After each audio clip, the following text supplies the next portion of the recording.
Innal hamdalillah nahmaduhu wa nasta'inuhu wa nastaghfiruh wa na'udzu billahi min shururi anfusina wa min sayyiati a'malina man yahdihillahu fala mudhillalah wa man yudlil fala hadiyalah wa ashhadu an la ilaha illallah wahdahu la syarikalah wa ashhadu anna Muhammadan abduhu wa rasuluh. Ya ayyuhalladzina amanu taqullaha haqqa tuqatih wa la tamutunna illa wa antum muslimun. Ya ayuhan nasu taqu rabbakumul ladzi khalaqakum min nafsin wahidah wa khalaqa minha zawjaha wa batha minhuma rijalan katsiran wa nisaa'a wattaqullaha alladzi tasaaluna bihi wal arham innallaha kana 'alaikum raqiba. Ya ayyuhalladzina amanu taqullaha wa qulu qawlan sadida yuslih lakum a'malakum wa yaghfir lakum dhunubakum wa man yuti'illaha wa rasulahu faqad faza fawzan 'azima. Amma ba'd, fa inna asdaqal hadithi kitabullah wa khairal huda huda Muhammadin sallallahu alaihi wa alihi wasallam wa syarrul umuri muhdatsatuha wa kullu muhdatsatin bid'ah wa kullu bid'atin dhalalah wa kullu dhalalatin finnar. Bapak Ibu sekalian, kaum muslimin muslimat jamaah salat subuh Masjid Al-Ikhlas rahimani wa rahimakumullah. Alhamdulillah, marilah kita senantiasa tiada lupa untuk bersyukur kepada Allah Subhanahu wa taala atas kenikmatan demi kenikmatan yang terus Allah Subhanahu wa taala curahkan kepada kita sekalian. Di antaranya nikmat taufik hidayah sehingga kita bisa hadir di masjid yang mulia ini dalam rangka demi kewajiban kita. Mudah-mudahan Allah Subhanahu wa taala menerima langkah-langkah kita dan menjadikan kita sebagai hamba-hambanya yang banyak bersyukur atas nikmat-nikmatnya. Allahumma amin. Dan insya Allah pada pagi hari ini Bapak Ibu sekalian, kita akan melanjutkan masih di dalam pembacaan kitab Mukaffiratudz Dzunub wal Khataya, yaitu penggugur dosa-dosa, yang mana kita sampai pada pembahasan tentang Mukaffiratudz Dzunub minas sunnatil mutahharah as-sahihah, yaitu penggugur dosa-dosa yang disebutkan di dalam sunnah Nabi sallallahu alaihi wasallam, di dalam hadis-hadis yang sahih. Yang mana kita sudah sampai pada poin ke-10, yaitu di antara penggugur dosa adalah al-masyu ila shalah, berjalan menuju masjid untuk melaksanakan salat berjamaah. Tuhattu bihil khatai wa tarfa'u bihid darajat wa tuktabul hasanat wa tukfaru bihid dzunub. Dengan berjalan menuju masjid untuk melaksanakan salat berjamaah, ini bisa menggugurkan kesalahan-kesalahan kita, mengangkat derajat-derajat kita, juga menambahkan pahala kebaikan dan menghapuskan dosa-dosa seorang hamba.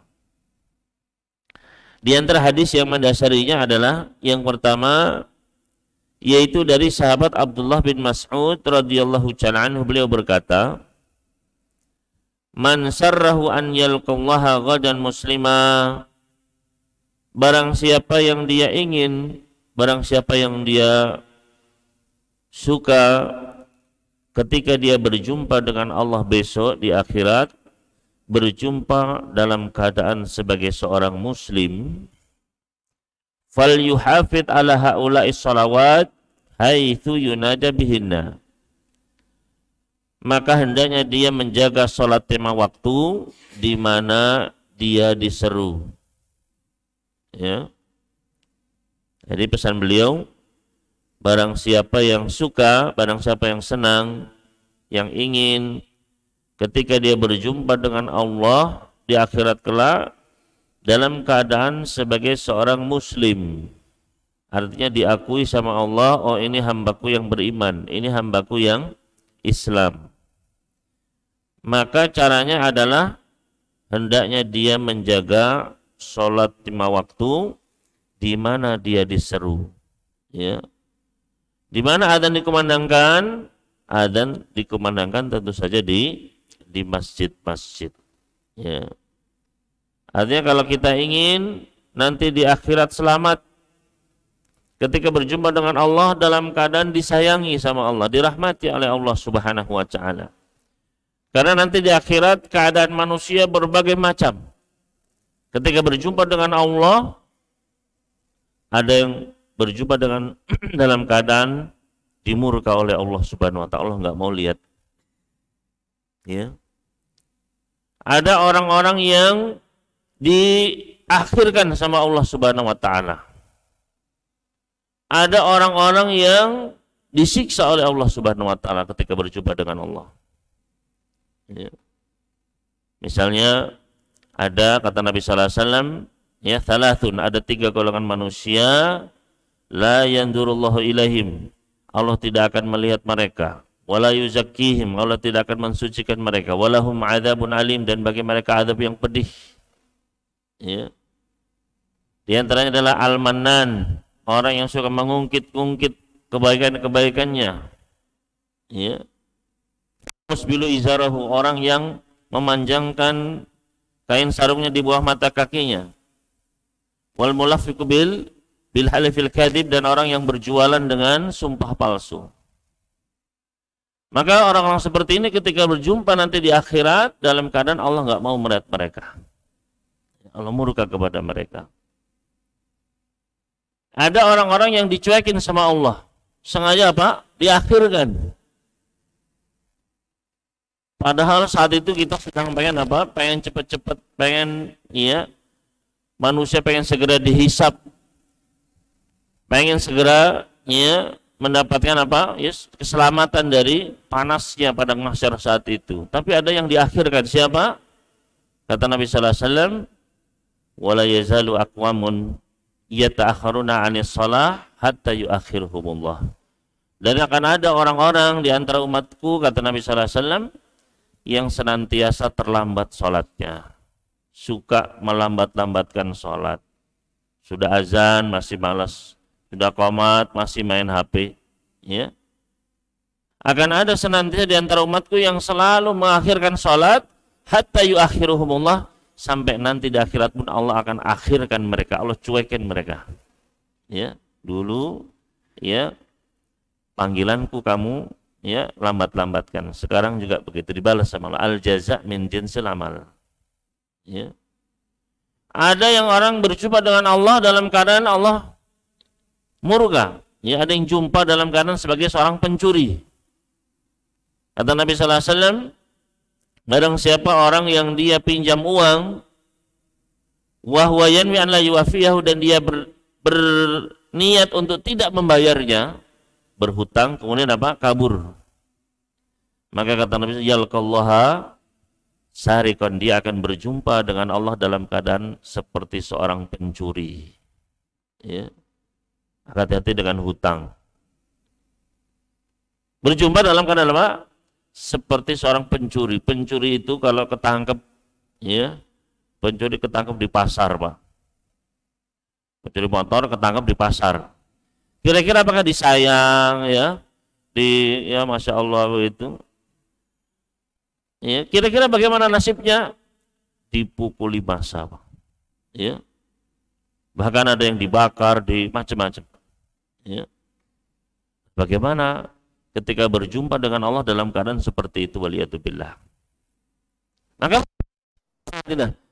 Pesannya Abdullah bin Mas'ud, kata beliau, barang siapa yang ingin besok ketika jumpa dengan Allah dalam keadaan muslim, oh ini hambaku yang taat, ya. Ya, mungkin ada maksiat tapi dia, ya, masih disayang, dirahmati oleh Allah Subhanahu wa taala. Kuncinya kata beliau apa? Fal yuhafid ala haulai salawat haitsu yunada bihinna, jaga itu salat 5 waktu di mana azan dikumandangkan. Ya, bukan di rumah, ya. Bukan di kos-kosan, ya. Tapi di mana? Di masjid yang dikumandangkan azan di situ. Ya. Azan itu panggilan. Nabi SAW dulu ketika sudah bangun masjid, ya, Masjid Nabawi sudah dibangun, beliau bingung juga, Pak. Ini saya mau manggil orang-orang pakai apa, begitu. Beliau musyawarah pakai api saja Rasulullah. Nyalakan api, ya. Jadi orang-orang nanti lihat api, oh waktu sholat begitu. Ya, oh enggak seperti Majusi kata beliau. Pakai lonceng saja, tong, tong, tong begitu. Ya, jadi orang-orang tahu, oh waktunya sholat. Kata beliau, seperti orang-orang Nasara. Ya. Pakai kentongan saja Rasulullah, tok, tok, tok begitu. Ya. Maka dulu ini seperti orang-orang Yahudi. Ya. Maka ya Nabi sallallahu alaihi wasallam pun bingung Pak untuk menentukan itu. Sampai akhirnya ya di antara para sahabat ada yang bermimpi disampaikan kepada Nabi sallallahu alaihi wasallam ya bahwasanya saya diajarkan azan ya dalam mimpinya. Kemudian Nabi sallallahu alaihi wasallam memerintahkan Bilal untuk melakukannya. Ya. Itu apa? Lihat bagaimana untuk memanggil sholat ya, Nabi sallallahu alaihi wasallam sampai ya bingung Pak itu.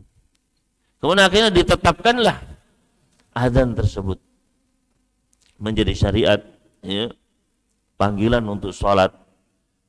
Makanya ketika azan itu mau dialihkan fungsinya ya, azan misalnya kita pakai untuk misalnya ketika mau akad nikah, oh azan dulu Mas ya. Nah, ini butuh apa? Butuh dalil, larangan, ya. Ketika adzan misalnya kita mau makan, wah adzan dulu Mas, kita mau makan nih, ya. Maka butuh apa? Ketika kita mau mengalihkan fungsinya dari panggilan sholat, ya, yang dulu Nabi Sallallahu Alaihi Wasallam bingung, ya. Maka harus apa? Harus dengan dalil, ya. Maka hendaknya seorang Muslim ketika mendengar adzan, dia, ya, merasakan itulah syiar Islam, nikmat luar biasa ya, masih bisa kita mendengar adzan panggilan, apalagi di Indonesia ini 5 waktu adzan di mana-mana ya, maka hendaknya kita agungkan, berhenti ya sejenak untuk menjawabnya, karena kata Nabi sallallahu alaihi wasallam ya, idza sami'tumul muadzin faqulu misla ma yaqul, kalau kalian mendengar muadzin mengumandangkan azan, maka ucapkanlah seperti apa yang diucapkan. Ya. Allahu akbar, kita pun Allahu akbar. Gitu. Ya. Kemudian setelah itu kata Nabi sallallahu alaihi wasallam, bersalawatlah atasku, karena salawat kalian sampai kepadaku di mana saja kalian berada. Kemudian kepada Allah untukku al-wasilah, karena itu adalah sebuah tempat di surga yang dikhususkan bagi seorang hamba, dan aku berharap akulah hamba tersebut. Barang siapa yang memintakan kepada Allah untuk wasilah, halat lahu syafaat, dia akan mendapatkan syafaatku. Ya. Maka ya setelah kita jawab adzan, kita membaca apa? Salawat atas Nabi, ya. Setelah itu membaca doa setelah adzan, Allahumma rabb hadhihi da'wati tammah dan seterusnya. Maka ini akan menjadi apa? Sebab kita bisa mendapatkan syafaatnya Rasul sallallahu alaihi wasallam. Ya. Maka dirutinkan, ya. Katanya pengen syafaat, tapi setiap adzan nggak pernah didengerin. Ya, katanya cinta Rasul, cinta sunnah. Tapi ketika adzan nggak dipedulikan. Ya, ketika sudah sayup-sayup segera cari ya. Untuk apa? Yang jelas bisa mendengar adzan begitu. Ya. Kata Nabi sallallahu alaihi wasallam, ya, barang siapa yang ketika muadzin mengumandangkan adzan Allahu akbar, lalu dia menjawab Allahu akbar dan seterusnya sampai la ilaha illallah, ya. Kemudian setelahnya dia membaca asyhadu an la ilaha illallah wa asyhadu anna Muhammadan abduhu wa rasuluh, raditu billahi rabba wa bil islami dinan, Nabi sallallahu alaihi wasallam nabiyya, maka akan diampuni dosa-dosanya meskipun sebanyak buih di lautan. Ya. Cuma dengan menjawab adzan bisa apa? Dosa-dosa kita diampuni. Ya. Tapi kita malah sibuk, malas jawab adzan, malas orang-orang sekarang ini. Ya. Enggak peduli dengan adzan, enggak tahu betapa besarnya nikmat adzan itu. Ya. Sallallahu alaihi wasallam, ya, kata beliau, barang siapa yang menjawab adzan dengan tulus ikhlas dari hatinya, dakhalal jannah, dia bisa masuk surga. Bayangkan. Cuma dengan kita mendengarkan baik-baik adzan, menjawabnya, ya, dijamin masuk surga. Ya. Karena orang sekarang ya kita ini kurang ilmunya, ya kurang literasinya, kurang membacanya. Kita kurang merasakan apa? Betapa besar nikmat Islam ini. Nikmat adzan ini luar biasa, ya. Makanya sampai adzan dihinakan, ya, disamakan dengan kidung dengan apa, ya? Karena orang Islamnya sendiri nggak tahu betapa besarnya nikmatnya adzan itu. Ya, kalau kita pernah ke negeri-negeri, ke tempat-tempat yang tidak ada adzannya, baru di situ kita merasa betapa kosongnya, sepinya. Maka kita syukuri sekarang, ya, di Indonesia ini, ya, sampai pertanyaannya itu, kita ada banyak adzan, yang dijawab yang mana Pak Ustadz? Begitu. Ya, yang dijawab yang mana? Bayangkan. Ya, ya silakan dipilih salah satu, ya sama saja semuanya. Ya, dipilih salah satu saja, dijawab lengkap, udah. Ya. Bahkan para ulama kita, ya, ketika mereka apa? Ya, ketika dengar adzan tengah-tengahnya atau akhirnya misalnya sudah, ya, Allahu Akbar, Allahu Akbar, la ilaha illallah, apa? Mereka menjawabnya. Mereka ulang dari awal, Allahu Akbar, Allahu Akbar, Allahu Akbar, Allahu Akbar, sudah la ilaha illallah, sudah begitu, ya. Karena mereka menjalankan kaidah ibadah-ibadah sunnah itu bisa dikodok ketika memang kita karena uzur, begitu.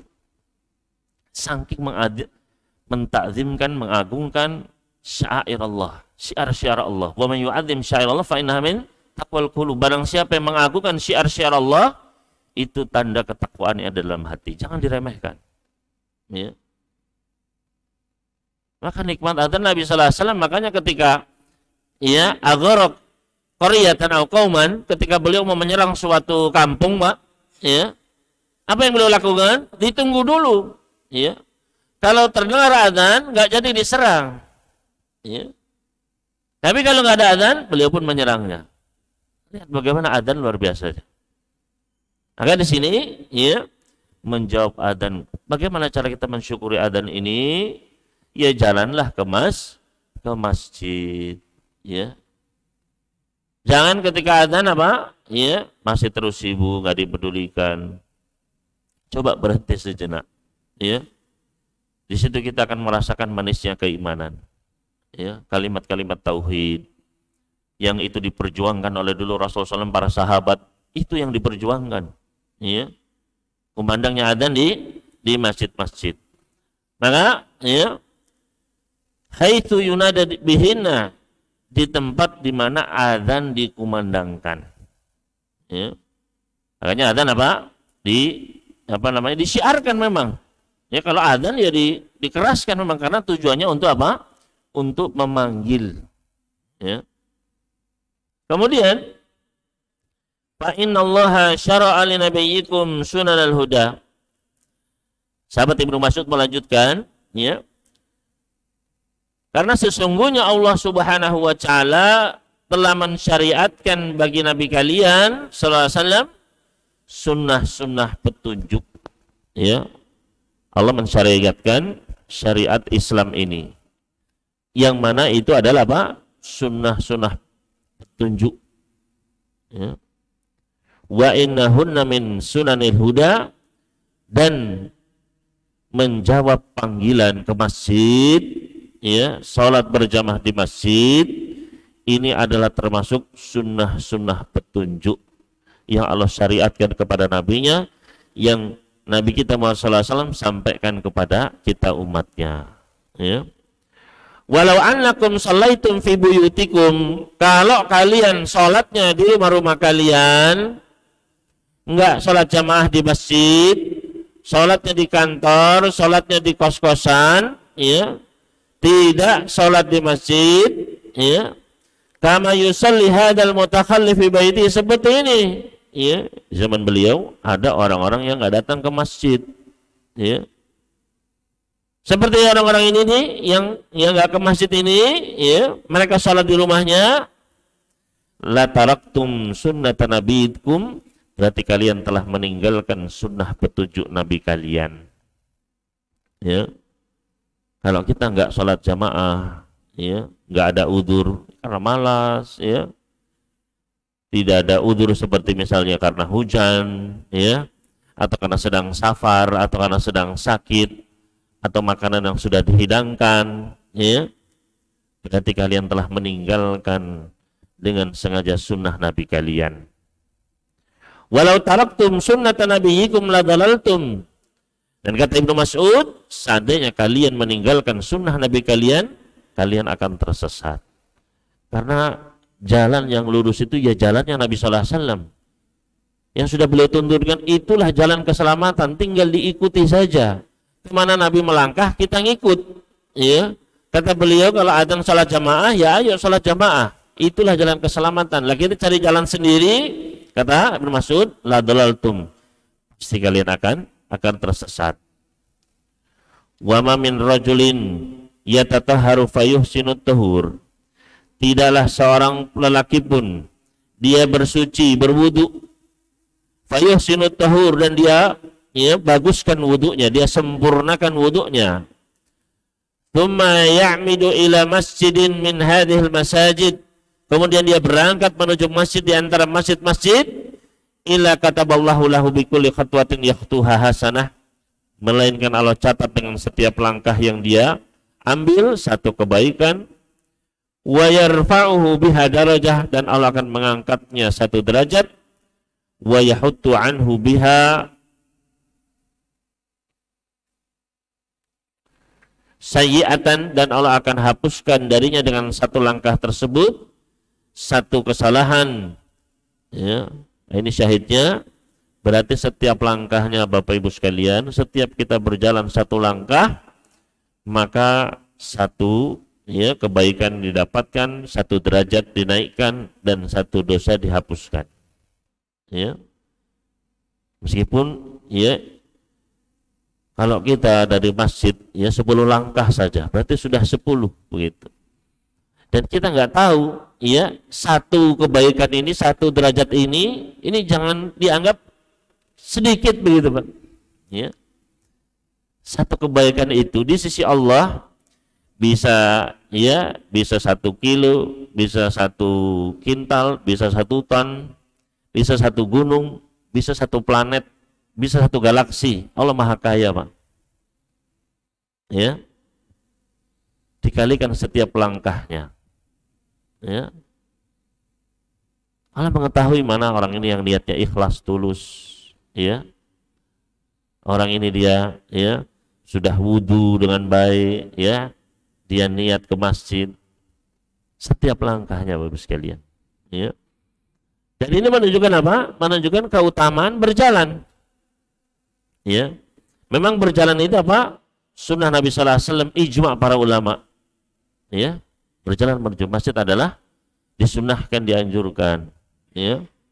Loh, bagaimana Ustaz, saya naik motor, misalnya Pak Ustaz sendiri naik kendaraan, memang karena jauh misalnya, boleh, boleh saja kita naik kendaraan, tidak dilarang Pak. Tapi berjalan itu adalah apa? Memiliki keutamaan tersendiri. Dalam banyak hadis, misalnya kata Nabi sallallahu alaihi wasallam, ala adullukum ala ma yamlubihil khataya. Maukah kalian aku beritahukan dengan amalan-amalan yang dengannya Allah bisa menghapuskan banyak dosa, Allah bisa mengangkat banyak derajat, dan dicatatkan banyak kebaikan? Salah satunya adalah kathratul khuta ilal masajid, banyaknya berjalan menuju masjid. Dalam hadis lain, kemarin baru saya bahas ketika dalam kitab Riyadhus Shalihin, ketika ada seorang sahabat yang rumahnya jauh dari masjid, la tafutuhu shalah, tapi tidak pernah ketinggalan salat jamaah di Masjid Nabawi. Kemudian sahabat Jabir itu memberikan apa? Memberikan saran, ala tashtari himaron, kenapa kamu tidak membeli seekor keledai saja, biar ketika di malam hari kamu menungganginya, jadi aman, tidak kena basah atau terpleset dan sebagainya, atau di siang hari kamu tidak kemanasan kakimu, Maka kata sahabat ini, memang itu yang saya harapkan. Saya memang pengen jalan, Meskipun saya ditawari rumah di samping, nempel bijanibil masjid, nempel di samping Masjid Nabawi, saya lebih suka jalan dari rumah saya. Karena setiap langkah saya dicatat sama Allah. Begitu Pak, sahabat itu tahu keutamaannya jalan ke masjid. ya, meskipun jauh rumahnya. Sahabat ya dari kalangan Banu Salimah. Banu Salimah itu ya salah satu ya kabilah dari kalangan Ansor. Rumahnya jauh ya. Di Madinah itu di sekitar daerah utara di dekat Masjid Qiblatain. Lumayan berapa kilo itu, Pak? Lebih jauh daripada Masjid Kuba, ya. Kalau Masjid Kuba kan di selatan. Ini di utara, lebih jauh, ya. Mereka ingin pindah ke dekat Masjid Nabawi. Apa kata Nabi sallallahu alaihi wasallam? Bali Salimah diarakum tuktab atharukum. Sudah tinggal di situ saja. Jejak-jejak langkah kalian itu dicatat sama Allah. Dicatat, Pak. Ya. Bahkan di dalam hadis tentang sholat Jumat itu lebih jelas lagi, Pak. Di hadis tentang sholat Jumat kata Nabi sallallahu alaihi wasallam, "Ghassala waqtasal," barang siapa yang mandi, ya. Jumat, wa bakar wa takar, segera berangkat ke masjid, wa yahtu walam yarkab, atau yamshi walam yarkab, dan dia berjalan kaki tidak menunggang. Jelas hadisnya itu, ya. Dan dia berjalan kaki tidak menunggangi kendaraannya, maka dicatat setiap langkahnya pahala setahun qiyamuha wa siyamuha, ya. Setiap langkahnya sama dengan 1 tahun, ya. Sholat terus sepanjang tahun, puasa terus sepanjang tahun, setiap langkahnya, bayangkan, ya. Dengan apa?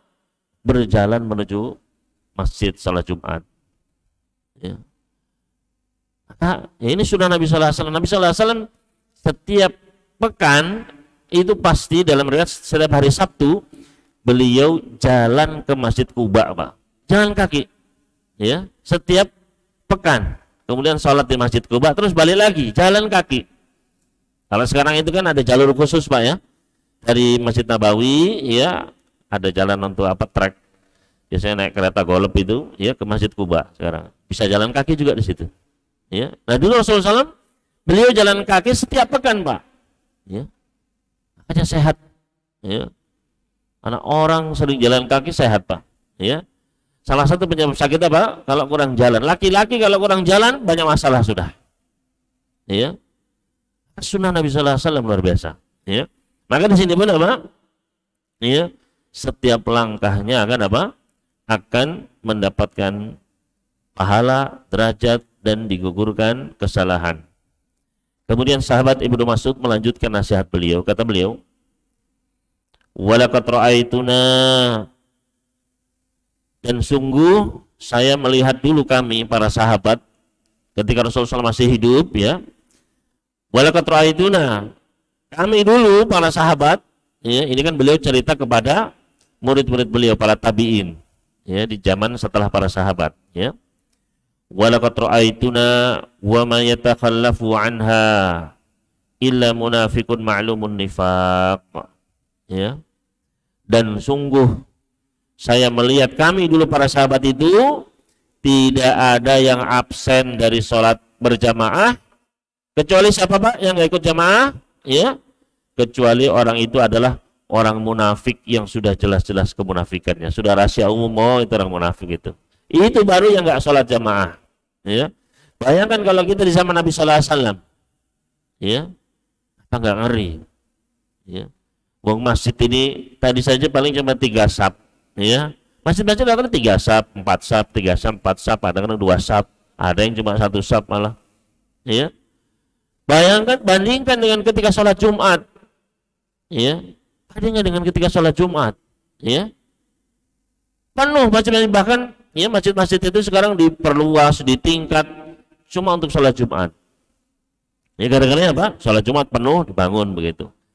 Tapi selain itu, ya, sholat subuh, ya tadi, ya, separuh masjid saja gak ada, ya. Sholat duhur, ya, sholat asar sepi lagi, maghrib agak rame, ya, isya sepi lagi, ya, sepi, ya.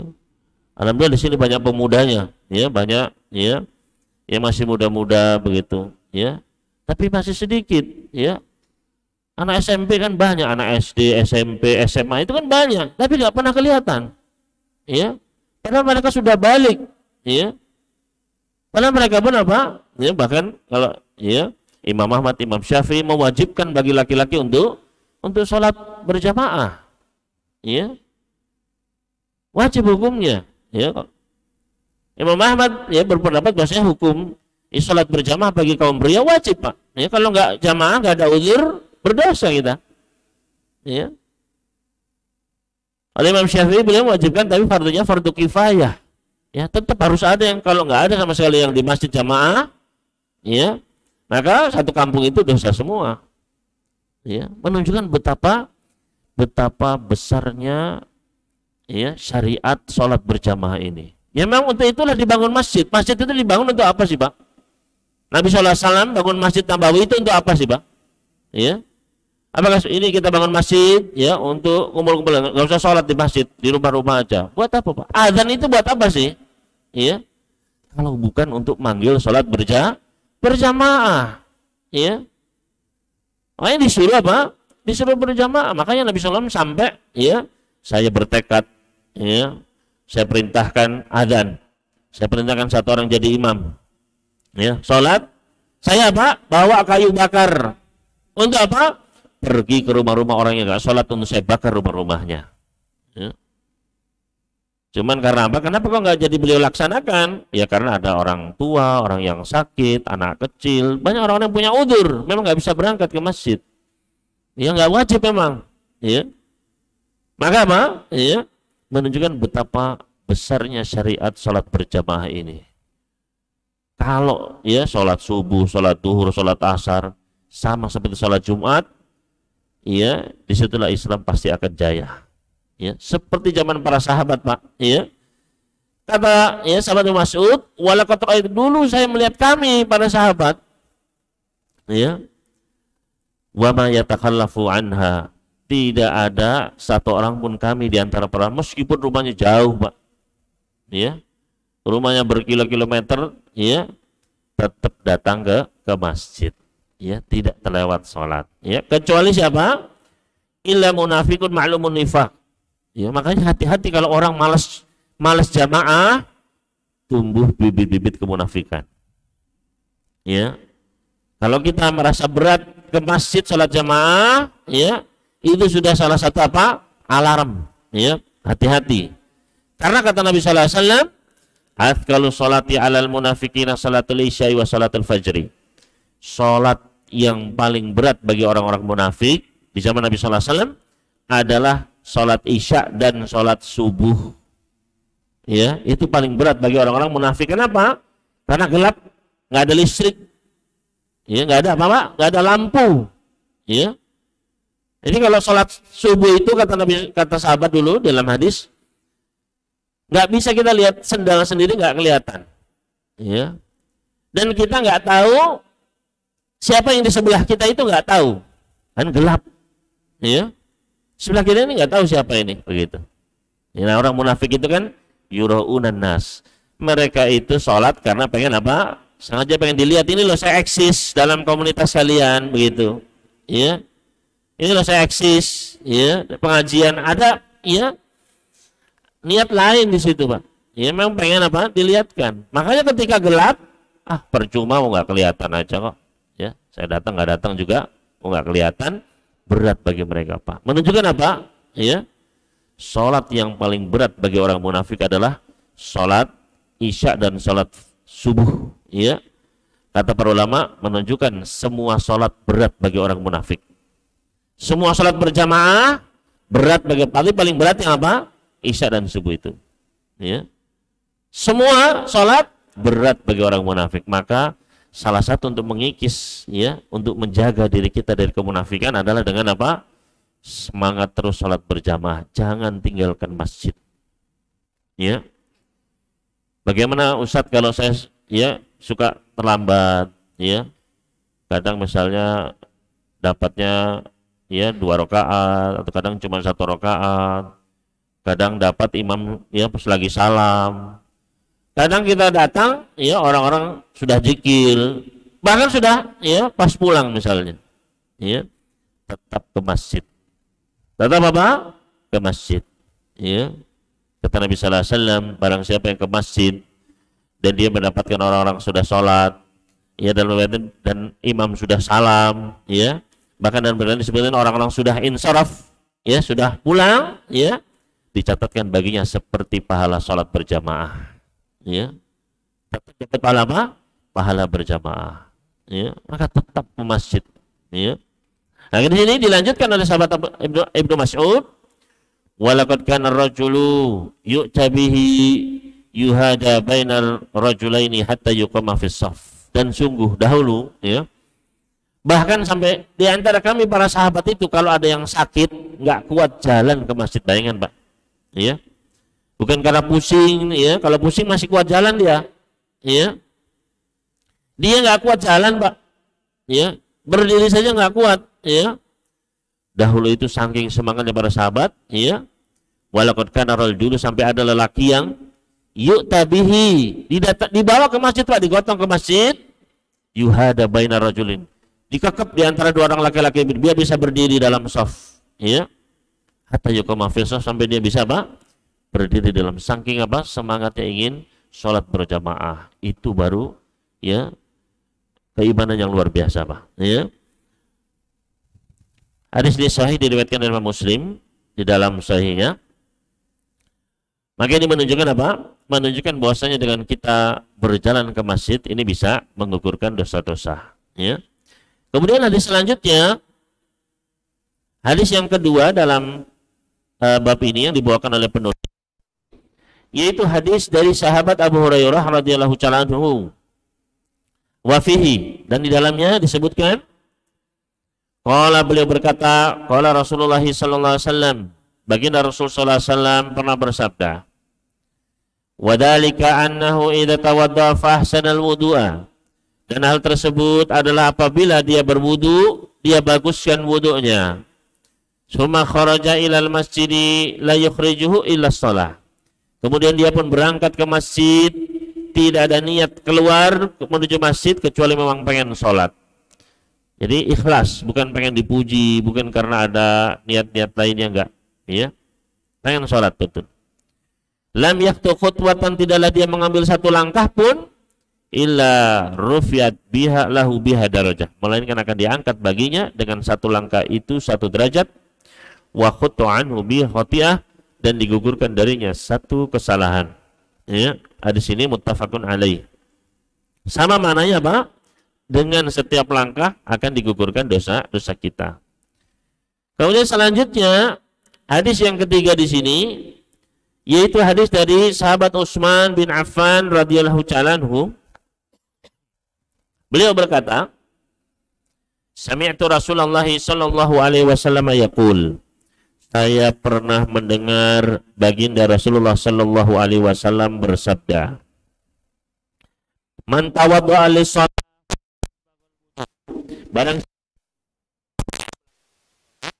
dan dia sempurnakan wudunya, kemudian dia pun berjalan, ya, masya, dia jalan kaki mendatangi salat fardu, fasallaha ma'annas, dan dia salat bersama manusia, salat di masjid berjamaah, sekali lagi Pak, ya, keutamanya besar sekali. Au ma'al jamaah, dia salat bersama jamaah, au fil masjid, tidak, atau di dalam masjid, ghafarallahu lahu dzunubahu, Allah akan mengampuni dosa-dosanya, ya. Hadis ini diriwayatkan oleh Imam Muslim di dalam sahihnya, ya. Kemudian hadis yang terakhir dalam bab ini itu adalah ikhtisam al-mala'il a'la fil masyi 'ala al-aqdami ila salatil jamaah, ya. Bagaimana, ya, keutamaan tentang berjalan dengan kaki menuju salat berjamaah, yaitu hadisnya dari sahabat Abdullah bin Abbas radhiyallahu ta'ala anhuma, dari baginda Nabi sallallahu alaihi wasallam, yang mana dalam hadis tersebut disebutkan, annallaha ta'ala qala lin Nabi sallallahu alaihi wasallam fil manam, bahwasanya Allah Subhanahu wa taala menyampaikan kepada nabinya di dalam tidurnya, ya Muhammad, wahai Muhammad, hal tadri fima yakhtasimul mala'ul a'la, tahukah engkau apa yang diperdebatkan oleh para malaikat, ya, yang ada di atas langit sana, ya, malaikat berada di tempat tertinggi sana, ya. Qultu na'am. Ya. Maka baginda Nabi sallallahu alaihi wasallam pun beliau menjawab, "Iya, ya saya tahu." Fil kafarat, yaitu dalam masalah kafarah. Ya. Wal kafaratu al-muksu fil masajid ba'da shalah. Yaitu di antara kafarah yang bisa menggugurkan dosa adalah diam di masjid setelah sholat. Ya. Diam di masjid setelah sholat. Yaitu maknanya adalah intizar sholah ba'da sholah, menunggu sholat setelah sholat. Ya. Menunggu sholat fardu. Ya, setelah sholat fardu, menunggu di masjid tetap duduk menuju sholat fardu lainnya. Ya. Yang paling dekat biasanya adalah antara sholat maghrib dengan sholat isya. Itu yang paling terdekat biasanya. Ya. Makanya dulu para sahabat, ya, ketika setelah sholat maghrib, ya, banyak di antara para sahabat tetap duduk di masjid. Itu. Ya, tetap duduk di masjid. Ya. Pernah ketika pada suatu hari, ya, para sahabat ada yang pulang-pulang, yang tetap di masjid berzikir mereka. Tiba-tiba Nabi sallallahu alaihi wasallam keluar dari rumah beliau dengan terburu-buru. Kemudian beliau bertanya, "Apa yang kalian lakukan?" Ya, "Kami ya berzikir ya Rasulullah, ya, baca Quran, ya, ada yang berdoa." Ya. Maka kata Nabi sallallahu alaihi wasallam, "Ketahuilah, sesungguhnya Allah Subhanahu wa taala membanggakan kalian di hadapan para malaikatnya." Kata Allah Subhanahu wa taala, "Unzur ila ibadi." Ya. Qadaina faridatan, ya. Wa hum yantadziruna ukhra. Mereka sudah melaksanakan satu kewajiban dan mereka menunggu kewajiban yang lain. Itu, ya. Maka ini menunggu salat setelah salat, ya. Antara biasanya maghrib dengan isya. Boleh saja setelah subuh sampai duhur begitu, cuman kan masa kita nggak kerja, nggak aktivitas begitu ya. Maka biasanya apa? Antara maghrib dan isya, ya. Menunggu di masjid. Ya, lebih bagus lagi kalau juga diadakan kajian seperti ini antara maghrib dan isya. Jadi kebaikannya semakin banyak. Ya. Maka al-muqtu fil masajid ba'da shalah, yaitu tetap diam di masjid setelah sholat. Wal masyu 'alal aqdami ilal jama'at, dan di antara yang banyak menggugurkan dosa-dosa, berjalan, ya, menuju sholat berjamaah. Ya. Ini juga termasuk apa? Di antara perkara yang bisa menggugurkan dosa-dosa. Wa isbagul wudu fil makarih, menyempurnakan wudu di saat-saat yang berat, saat-saat yang malas. Ya. Nah, memang kita ini disuruh apa? Disuruh, ya, dianjurkan untuk menjaga wudu. Ya. Setiap batal wudu. Makanya Bilal ditanya, ya. Ya, sami itu syirakan alaika fil jannah ya Bilal. Wahai Bilal, saya mendengar suara sendalmu, terompahmu di surga. Ya. Kira-kira amalan apa yang, ya, ayu amalin arja, ya, fil Islam. Amal apa yang, ya, semenjak kamu masuk Islam ini, amalan apa yang paling kamu harapkan kok bisa mendapatkan apa? Keutamaan ini. Orang yang masih di dunia, Pak, ya, masih berlelah letih di dunia, sendalnya sudah, ya, dipastikan ada di surga, begitu. Ya. Maka kata Bilal, ya, tidak ada amalan yang lebih saya harapkan, yang lebih saya jaga benar-benar, melainkan tidaklah saya batal wudu, mau siang mau malam, pasti saya berwudu setelahnya, itu. Ya. Jadi terus apa? Terus menjaga wudu, Pak. Ya, terus menjaga wudu. Makanya kata Nabi sallallahu alaihi wasallam, wala yuhafidz 'alal wudu'i illa mu'min, dan tidak ada orang yang selalu menjaga wudunya melainkan dia itu pasti mukmin, pasti orang beriman. Ya, dan orang beriman itu pasti masuk surga, begitu maksudnya. Ya. Maka dijaga wudunya, Pak. Ya. Nah, kadang ada saat-saat yang begitu kita itu malas. Ya. Misalnya pas mau tidur, ya, mau tidur kan dianjurkan untuk apa? Berwudu, kata Nabi SAW, kalau kalian mau tidur, ya, maka berwudulah seperti wudu kalian ketika mau sholat. Setelah itu apa? Tidur di atas tubuh sebelah kanan, ya, kemudian dzikir dulu, baca doanya, begitu. Ya. Nah, ketika apa? Karena kita sudah, ya, ngantuk, malas berwudu. Ya, kadang sudah berwudu, ya, baru mau tidur, tiba-tiba buang angin, ya wudu lagi begitu. Kan malas kan, berat, ya. Nah itu ketika kita, ya, ketika saat yang malas, ketika saat berat, kita paksa berwudu, ini salah satu di antara yang bisa menggugurkan banyak dosa kita, itu, ya. Kata Nabi sallallahu alaihi wasallam, beliau melanjutkan, wa man fa'ala dzalika asya bi khairin wa mata bi khairin. Barang siapa yang menjaga amalan-amalan ini, ya, yaitu tadi dia biasa setelah sholat, ya, tetap duduk menunggu sholat selanjutnya, atau dia berjalan menuju masjid sholat berjamaah, atau apa, menyempurnakan wudhu, menjaga wudhunya, ya, meskipun di saat-saat yang berat. Barang siapa yang melakukannya, asya bi khairin, dia akan hidup dalam kebaikan, wa mata bi khairin, kalaupun meninggal dalam kebaikan, husnul khotimah, ya. Ketika hidup, ya, kebaikan, dapat pahala banyak, ya, dosa banyak digugurkan. Ketika meninggal pun meninggal dalam keadaan dirahmati oleh Allah Subhanahu wa taala, ya.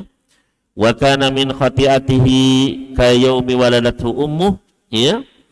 Dan, ya, dosa-dosanya itu akan digugurkan seperti ketika dia baru dilahirkan oleh ibunya. Jadi bisa sampai apa? Bisa sampai bersih dosa-dosanya itu, ya.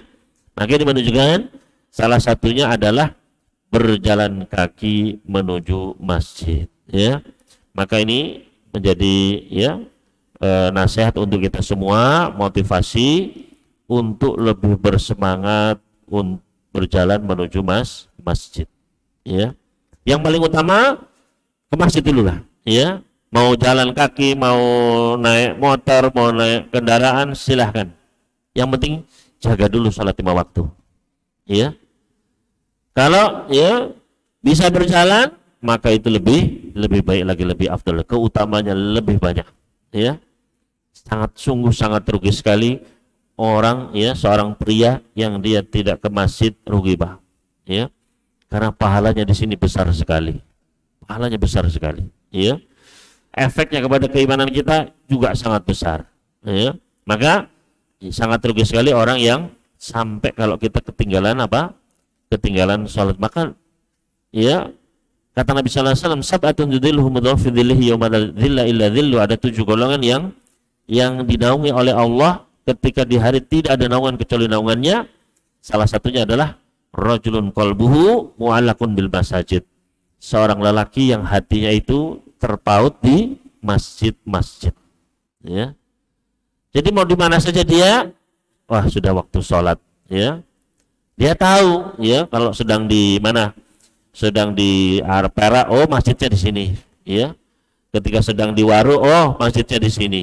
Ketika di mana pun dia, Pak, ya, tahu, ya, karena dia mau apa? Selalu menjaga masjidnya, menjaga sholat jamaahnya, ya. Kemana saja pasti akan dia mencari masjid, ya. Mungkin ini yang bisa kami sampaikan pada pagi hari ini.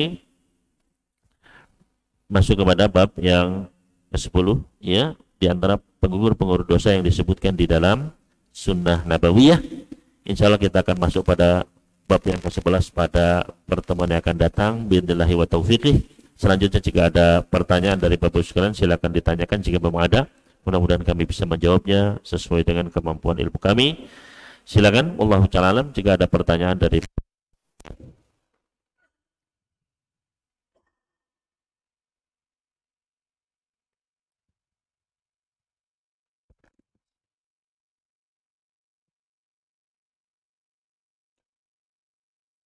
Bapak-bapak, ada pertanyaan?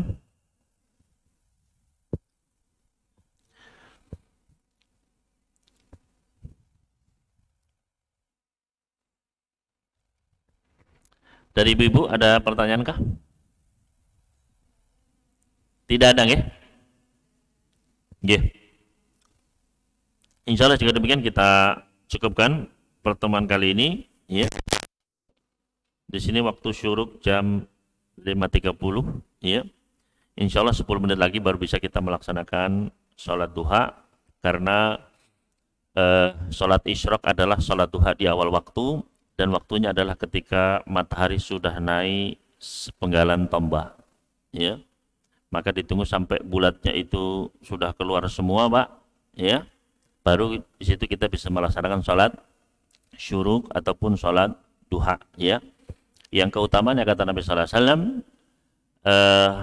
kata beliau, man shallal ghada fil jamaah, barang siapa yang sholat subuh berjamaah, ya, summa jaka jalasa, ya, kemudian dia tetap duduk, ya, fi mushallah, di tempat dia sholat tadi, ya, artinya di masjid itu, ya, yadhkurullah, dia berzikir, ya, sampai hatta tatul asyamsu, sampai terbitnya matahari, maka baginya pahala haji dan umrah yang sempurna, kata Nabi sallallahu alaihi wasallam, ya.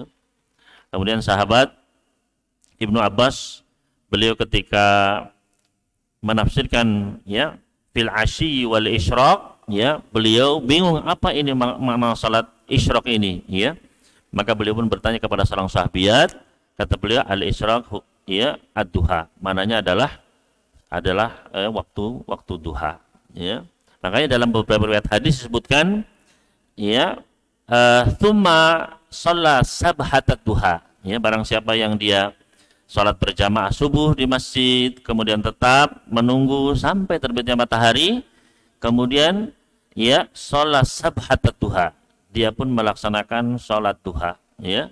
Maka sholat syuruk atau sholat isyraq ini yang biasa dilakukan oleh Nabi sallallahu alaihi wasallam, ya, Nabi SAW biasa, beliau setelah sholat nunggu sampai apa? Masuknya waktu duha, ya. Maka yang dimaksud adalah sholat duha di awal waktu, ya. Jadi waktu syuruk itu yang di jam itu waktu tuluknya, keluarnya itu benderan itu, Pak. Maka ditunggu sekitar, ya, 10 sampai 15 menit. Ya, kalau Syekh Utsaimin menyebutkan, ya, sekitar, ya, 12 menit, 13 menit kalau mau aman begitu. Karena apa?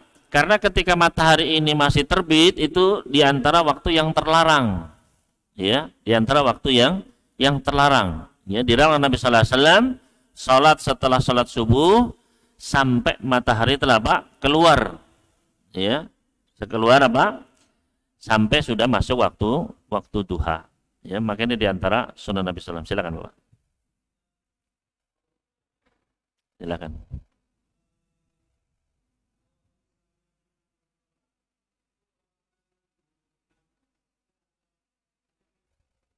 Nggih.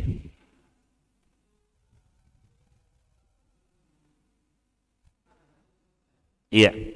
Ketika kita sholatnya di rumah, ya, baik ibu-ibu begitu, ya, atau karena udzur seperti hujan dan sebagainya, maka apakah ketika kita sholat di rumah itu kita menunggu adzan sampai selesai, ya, ataukah boleh langsung sholat, ya? Maka jawabannya, sholat itu sebenarnya ditentukan dengan waktu, Pak, ya, ditentukan ada waktunya, ya. Ma baina hadaini waktun, kata Nabi sallallahu alaihi wasallam. Artinya antara batas awal dengan batas akhir, ya. Untuk misalnya sholat subuh ketika terbitnya fajar sampai, ya, sebelum terbitnya matahari, ya. Maka ini boleh untuk melaksanakan sholat. Maka patokannya sebenarnya bukan adzan, ya. Jadi boleh saja ketika azan masih berkumandang, ya, kita sudah tahu, bahkan adzan belum berkumandang pun, Pak, kita sudah tahu, bisa melihat, oh, itu fajarnya sudah terbit, boleh saja kita langsung sholat, itu, ya. Karena sebenarnya patokannya itu adalah apa? Waktu, ya. Namun adzan ini sebagai apa?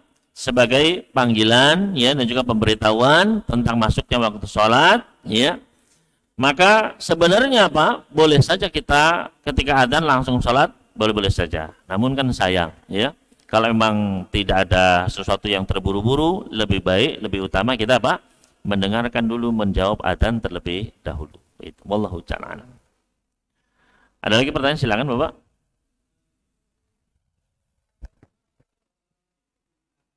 Nggih.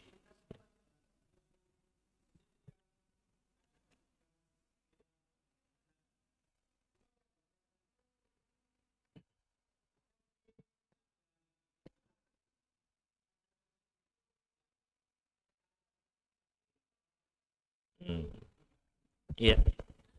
Bagaimana kalau kasusnya seperti tadi, ya, ada masjid qomat, ya, maka ya adzan sendiri hukumnya adalah fardu kifayah. Artinya sebenarnya kalau sudah ada adzan yang memang mencukupi, dan alhamdulillah di kebanyakan di Indonesia ini sudah di Surabaya ini sudah sudah cukup, ya, adzan sudah berkembang di mana-mana, ya. Kalau sudah ada yang adzan, maka sebenarnya yang lain ya terjatuh kewajibannya, begitu, ya. Namun ketika di situ memang sudah ada masjid, ya, seharusnya yang namanya masjid dikumandangkan adzan 5 waktu. Ya, itu yang seharusnya. Ya, dan ketika ini petugas ini mungkin tidak ada, ya namanya petugas mungkin dia punya udzur, ya, sehingga tidak mengumandangkan adzan, maka sebenarnya ini disayangkan, begitu. Ya, meskipun tidak sampai ketika memang sudah ada masjid lain yang mengumandangkan, ya, boleh-boleh saja, tidak mengapa, ya. Tapi kalau tidak ada masjid lain, ya, maka wajib masjid tersebut juga harus ada yang adzan, ya. Nah, bagaimana kalau tadi kasusnya ternyata muadzinnya nggak ada, ya, akhirnya langsung qomat. Kalau memang masjid lain sudah ada adzan dan sudah terdengar, maka boleh-boleh saja, tidak mengapa hukumnya. Wallahu ta'ala a'lam. Ada pertanyaan lagi dari Bapak Ibu sekalian?